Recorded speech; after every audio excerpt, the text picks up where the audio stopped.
प्रिय श्रोताओं, आज हम सभी पावन सोमवार व्रत की कथा का श्रवण करने जा रहे हैं और यह दिन भगवान भोलेनाथ का अत्यंत प्रिय है।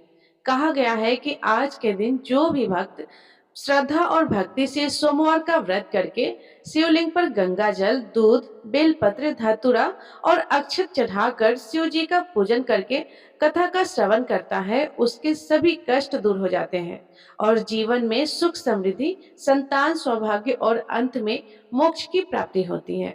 आइए कथा से पहले हम सभी भगवान का ध्यान करें।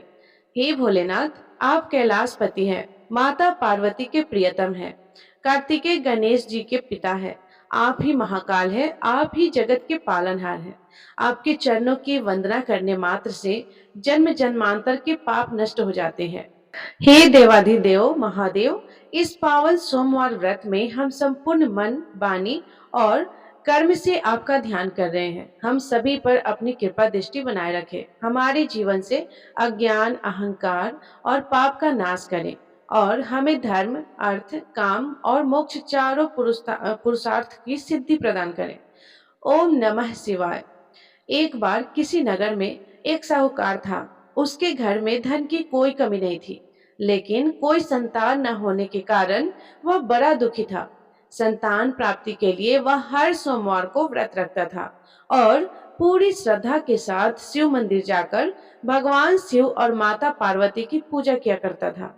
उसकी भक्ति देखकर एक दिन माँ पार्वती प्रसन्न होकर भगवान शिव से साहूकार की मनोकामना पूर्ण करने का निवेदन करती है। पार्वती जी के आग्रह पर भगवान शिव ने कहा, हे देवी, इस संसार में हर प्राणी को उसके कर्मों का फल मिलता है और जिसके भाग्य में जो हो उसे भोगना ही पड़ता है। लेकिन पार्वती जी ने साहूकार की भक्ति देखकर उसकी मनोकामना पूर्ण करने की इच्छा व्यक्त की। माता पार्वती के आग्रह पर भगवान शिव ने साहूकार को पुत्र प्राप्ति का वरदान तो दिया, लेकिन उन्होंने बताया कि यह बालक केवल 12 वर्षों तक ही जीवित रहेगा। माता पार्वती और भगवान शिव की इस संवाद को साहूकार सुन रहा था, इसीलिए उसे ना तो इस बात की खुशी हुई और ना ही दुख, बल्कि वह पहले की तरह ही शिव जी की पूजा करता रहा। कुछ समय बाद साहूकार की पत्नी ने एक पुत्र को जन्म दिया। जब वह बालक 11 वर्ष का हुआ तो उसे पढ़ने के लिए काशी भेज दिया गया। साहूकार ने पुत्र के मामा को बुलाकर उसे बहुत सारा धन देते हुए कहा कि तुम इस बालक को काशी विद्या पढ़ने के लिए लेकर जाओ। तुम लोग रास्ते में यज्ञ कराते जाना और ब्राह्मणों को भोजन दक्षिणा देते हुए जाना। दोनों मामा भांजे इसी तरह यज्ञ कराते और ब्राह्मणों को दान दक्षिणा देते काशी नगरी निकल पड़े। इस दौरान रास्ते में एक नगर पड़ा जहां नगर के राजा की कन्या का विवाह था, लेकिन जिस कुमार से उसका विवाह होने वाला था वह एक आंख से काना था। राजकुमार के पिता ने अपने पुत्र के कान्हा होने की बात को छुपाने के लिए बहुत सोचा, क्यों ना उस साहूकार के पुत्र को दूल्हा बनाकर राजकुमारी से विवाह करा दो और विवाह के बाद इसको धन देकर विदा कर दूंगा और राजकुमारी को अपने नगर ले जाऊंगा। लड़के को दूल्हे के वस्त्र पहनाकर राजकुमारी से विवाह करा दिया गया। साहूकार का पुत्र ईमानदार था, उसे यह बात सही नहीं लगी, इसलिए उसने अवसर पाकर राजकुमारी के दुपट्टे पर लिख दिया कि तुम्हारा विवाह तो मेरे साथ हुआ है, लेकिन जिस राजकुमार के संग तुम्हें भेजा जाएगा वह एक आंख से काना है। मैं तो काशी विद्या पढ़ने जा रहा हूँ। जब राजकुमारी ने चुनरी पर लिखी बातें पढ़ी तो उसने अपने माता पिता को यह बात बताई। राजा ने अपनी पुत्री को विदा नहीं किया, फिर बारात वापस चली गई। दूसरी ओर साहूकार का पुत्र और उसका मामा काशी पहुंचे और वहां जाकर उन्होंने यज्ञ किया। जिस दिन साहूकार के पुत्र का 12 वर्ष हुआ, उस दिन भी यज्ञ का आयोजन था। लड़के ने अपने मामा से कहा कि मेरी तबीयत कुछ ठीक नहीं लग रही है। मामा ने कहा कि तुम अंदर जाकर आराम कर लो। भगवान शिव के वरदान अनुसार कुछ ही देर में उस बालक के प्राण निकल गए। मृत भांजे को देखकर उसकी मामा ने विलाप करना शुरू कर दिया। संयोगवश उसी समय भगवान शिव और माता पार्वती उधर से जा रहे थे। पार्वती जी ने भोलेनाथ से कहा, स्वामी, मुझे इसके रोने का स्वर सहन नहीं हो रहा है, आप कृपया इस व्यक्ति के कष्ट को दूर कीजिए। जब भगवान शिव मृत बालक के समीप गए तो वह बोले कि यह उसी साहूकार का पुत्र है जिसे मैंने 12 वर्षों की आयु का वरदान दिया था। अब आज इसकी आयु पूरी हो चुकी है। लेकिन मातृभाव से विभोर माता पार्वती जी कहने लगी, हे महादेव, आप इस बालक को और आयु देने की कृपा करें, नहीं तो इसके वियोग में इसके माता पिता भी तड़प तड़प कर मर जाएंगे। माता पार्वती के पुनः आग्रह पर भगवान शिव ने उस लड़के को जीवित होने का वरदान दिया। शिव जी की कृपा से वह लड़का जीवित हो गया। शिक्षा पूरी करके लड़का मामा के साथ अपने नगर की ओर वापस चल पड़ा। दोनों चलते हुए उसी नगर में पहुंचे जहां उसका विवाह था। उस नगर में भी उन्होंने यज्ञ का आयोजन किया। उस लड़के के ससुर ने उसे पहचान लिया और महल में ले जाकर उसकी खूब आवभगत की और अपनी पुत्री को धूमधाम से विदा कर दिया। इधर साहूकार और उसकी पत्नी भूखे प्यासे रहकर अपने बेटे की प्रतीक्षा कर रहे थे। उन्होंने प्रण कर रखा था कि अगर उन्हें अपने बेटे की मृत्यु का समाचार मिला तो वह भी वहीं पे प्राण त्याग देंगे। परंतु अपने बेटे के जीवित होने का समाचार पाकर वे बेहद प्रसन्न हुए। उसी रात भगवान शिव ने साहूकार के स्वप्न में आकर कहा, हे श्रेष्ठी, मैंने तेरे सोमवार के व्रत करने तथा व्रत कथा सुनने से प्रसन्न होकर तेरे पुत्र को लंबी आयु प्रदान की है। इसी प्रकार जो कोई सोमवार व्रत करता है या कथा सुनता है और पढ़ता है, उसके सभी दुख दूर होते हैं और सभी मनोकामनाएं पूर्ण होते हैं। सभी प्रेम से बोलिए, भोले शंकर भगवान की जय, माता पार्वती की जय। जिन्होंने श्रद्धा से सोमवार का व्रत किया, यह पावन कथा सुनी और भगवान शिव का पूजन किया, उनके जीवन से समस्त दुख, रोग, शोक और संकट दूर होते हैं। यह व्रत न केवल सांसारिक सुखों को प्रदान करता है, बल्कि भगवान शिव की अपार कृपा से आध्यात्मिक शांति, मोक्ष और चिर सुख की प्राप्ति भी करता है। अब आइए हम पूर्ण समर्पण और सच्चे मन से भगवान से प्रार्थना करते हैं। हे नीलकंठ, भगवान शिव आप भोले हैं, दयालु है, आशुतोष है। हमने जो कुछ भी पूजा व्रत और कथा श्रवण किया, उसमें यदि कोई त्रुटि रह गई हो तो क्षमा करें। हमें अपने चरणों में अटल भक्ति और जीवन में सच्ची समझ प्रदान करें। हमारे जीवन से अज्ञान, अहंकार और अधर्म का नाश करें। शिव कहकर हम जीवन की राह पर चले, यही हमारा संकल्प है। ओम नमः शिवाय। सोमवार व्रत की महिमा अमोघ है। जो भक्त सच्चे मन से इसका पालन करते हैं, उसके जीवन में धन धान्य, संतान सुख, वैवाहिक सुख और सभी मनोरथों की पूर्ति निश्चित होती है। प्रिय श्रोताओं, अब आपको अपने कर्म और अपने भगवान पर अटूट विश्वास रखने वाली एक बहुत ही प्रेरक कहानी सुनाते हैं। एक बार की बात है, देवताओं के राजा देवराज इंद्र ने किसानों से किसी कारण से नाराज होकर 12 वर्षों तक वर्षा न करने का निर्णय लेकर किसानों से कहा कि अब आप लोग 12 वर्षों तक फसल नहीं उगा सकेंगे। सारे किसानों ने परेशान और व्याकुल होकर एक साथ इंद्रदेव से वर्षा करवाने की प्रार्थना की कि हे इंद्रदेव, कृपया कीजिए, ऐसा मत कीजिए, कृपया हर वर्ष पर्याप्त वर्षा की किया कीजिए। तब इंद्र ने कहा कि यदि भगवान शंकर अपना डमरू बजा देंगे तो वर्षा हो सकती है। किसानों की बार बार विनती करने पर देवराज इंद्र ने किसानों को यह उपाय तो बताया, लेकिन साथ में गुप्त वार्ता करके भगवान शिव से भी यह आग्रह कर दिया कि आप किसानों से सहमत बिल्कुल मत होइएगा, भोलेनाथ। इधर जब किसान देवराज इंद्र के बताए उपाय अनुसार भगवान शंकर के पास पहुंचे तो भगवान शंकर उनसे कहने लगे कि क्योंकि इंद्रदेव भी उनसे पहले आकर ही सहायता मांग चुके थे। भगवान शिव ने कहा कि किसानों, डमरू तो बजेगा, लेकिन अभी नहीं, 12 वर्षों के बाद। अब किसान निराश हो गए। तो किसान जब निराश हुए तो उन्होंने सोचा कि इन 12 वर्षों में अब कृषि तो होगी नहीं, खेत में अगर फसल उगाएंगे तो वह सूख जाएगी, व्यर्थ जाएगी, फसल भी नहीं उगेगी। तो इससे अच्छा है जब तक वर्षा नहीं होगी तब तक हम खेती ही नहीं करें। अब उन किसानों में से एक किसान ऐसा भी था जिसने खेत में अपना काम करना नहीं छोड़ा। सारे खेत वर्षा न होने के कारण बंजर हो चुके थे, धरती में दरारें पड़ चुकी थी।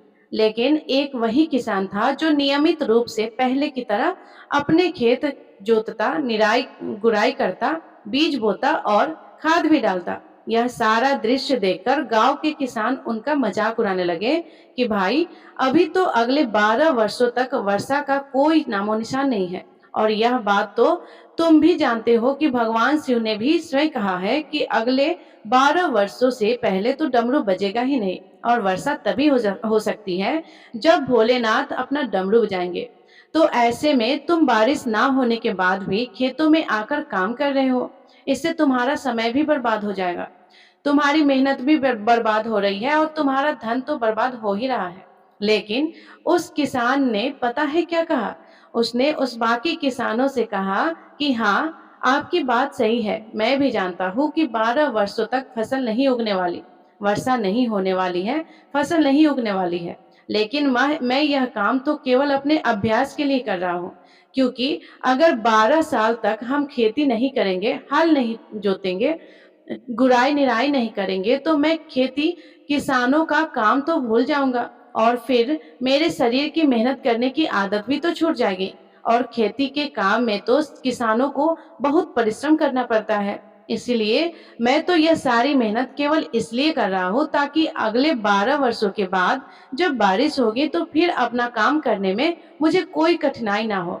उसी समय भगवान शिव देवी पार्वती के साथ आकाश भ्रमण पर निकले हुए थे। देवी पार्वती ने भी उन किसानों और अन्य किसानों के बीच की इस वार्ता को सुना।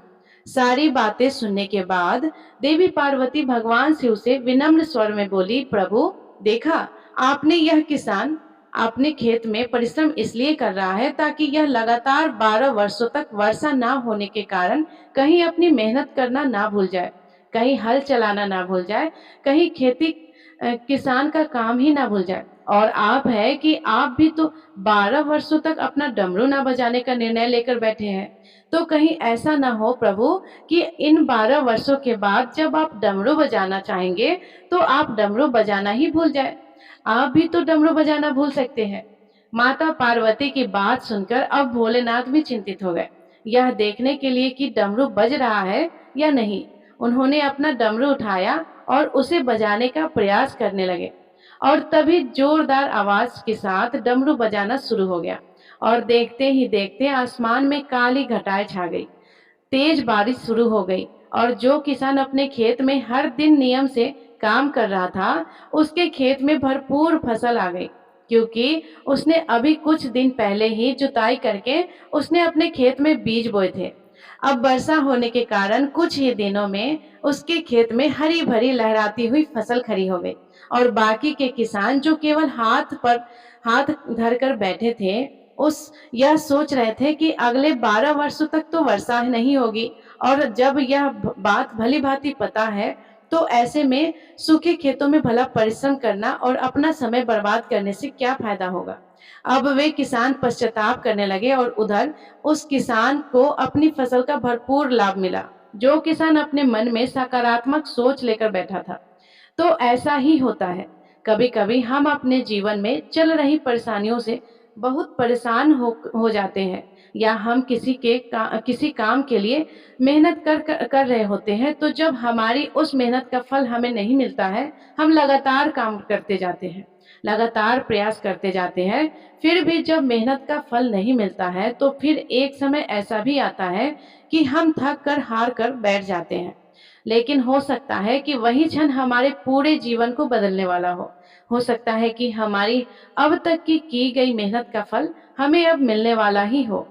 तो हमेशा सकारात्मक सोच बनाए रखें, भगवान पर विश्वास करें कि अगर आज बुरे दिन चल रहे हैं, अगर आज हमारी मेहनत का फल नहीं मिल रहा है, तो एक दिन तो ऐसा जरूर आएगा, सबको अपनी अपनी मेहनत का फल जरूर मिलता है। और जो लोग केवल उन किसानों की तरह हाथ धरकर बैठ जाते हैं, उनके जीवन में उन्हें कभी कुछ नहीं मिलता और वे हमेशा अपने दुखों का रोना रोते रहते हैं।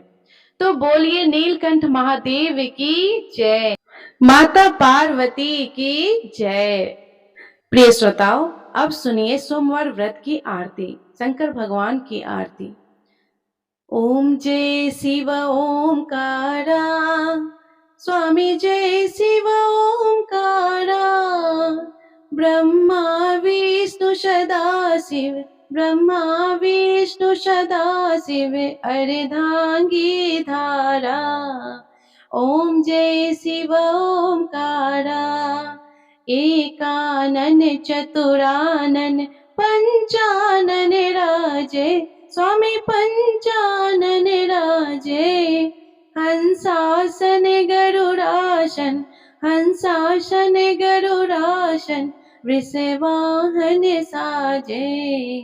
ओम जय शिव ओंकारा। दो भुजे चार चतुर्भुज, दस भुजे अति सोहे। स्वामी दस भुजे अति सोहे। तीनों रूप निरखता, त्रिगुण रूप निरखता, त्रिभुवन जन मोहे। ओम जय शिव ओंकारा। अक्षमाला वनमाला मुंडमाला धारी। स्वामी मुंडमाला धारी। चंदन मृग मद सोहे, भाले शशिधारी। ओम जय शिव ओंकारा। श्वेतांबर पीतांबर, बाघांबर अंगे। स्वामी बाघांबर अंगे। सनकादिक गरुड़ादिक, शनकादिक गरुड़ादिक, भूतादिक संगे। ओम जय शिव ओंकारा। करके मध्य कमंडल, चक्र त्रिशूलधारी। स्वामी चक्र त्रिशूलधारी। सुखकारी दुखकारी, सुखकारी दुखहारी, जग पालनकारी। ओम जय शिव ओंकारा।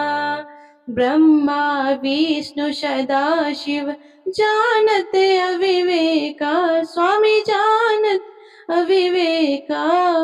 प्रणवांछड़ में शोभित, प्रणवांछड़ में शोभित, ये तीनों एका। ओम जय शिव ओंकारा। त्रिगुण स्वामी जी की आरती, जो कोई नर गावे। स्वामी जो कोई नर गावे। कहत शिवानंद स्वामी, रटत भोला नंद स्वामी, सुख संपत्ति पावे। ओम जय शिव ओंकारा। ओम जय शिव ओंकारा। स्वामी जय शिव ओंकारा। ब्रह्मा विष्णु सदा शिव, अर्धांगी धारा। ओम जय शिव ओंकारा। सभी प्रेम से बोलिए भगवान शिव शंकर की जय, माता पार्वती की जय। तो प्रिय श्रोताओ, ये थी सोमवार व्रत की संपूर्ण कथा। यदि ये कथा आपको पसंद आई हो तो प्लीज वीडियो को लाइक करके कमेंट में जय भोले बाबा जय माँ पार्वती अवश्य लिखिएगा। और अगर आप चैनल पे नए हैं तो चैनल को सब्सक्राइब कर लीजिएगा, क्योंकि हमेशा हम आपके लिए इस चैनल पे हर व्रत की कथा प्रतिदिन लेकर आते रहेंगे। धन्यवाद। राधे राधे। जय श्री कृष्णा। हर हर महादेव।